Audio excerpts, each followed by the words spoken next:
அவளை பார்த்தான். வெறுப்பு தீ ஜுவாலையாக வீச அவனை பார்த்த ஜானகி பக்கத்திலே வளர்ந்திருந்த புல்லை கிள்ளி அவன் பார்வைப்பட வைத்தாள்.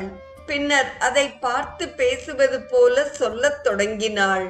அடே காமுகா, என்னை பொறுத்தவரையில் நீ இந்த புல்லுக்கு சமமானவன். உன் அழிவுக்காலம் நெருங்கிவிட்டது. அதனால்தான் இவ்வாறெல்லாம் பிதற்றுகிறாய். என் பிரபுவிடம் விளையாடுவது நெருப்புடன் விளையாடுவதற்கு சமமாகும்.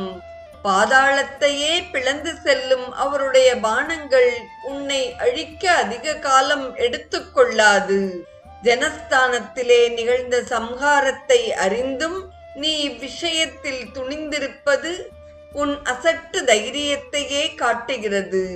உன்னுடைய செய்கையால் நீ மட்டும் அழியப் போவதில்லை, உன் வம்சமே பூண்டோடு அழியப் போகிறது. அதற்கும் இடம் கொடாதே. என் பிரபு ராகவன் கருணாமூர்த்தி.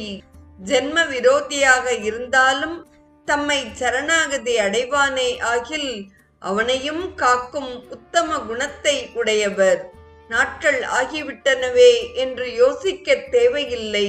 என்னை அழைத்துச் சென்று அவரிடம் ஒப்படைத்து மன்னிப்பு கேள். உனக்கு ஓர் ஆபத்தும் வராது.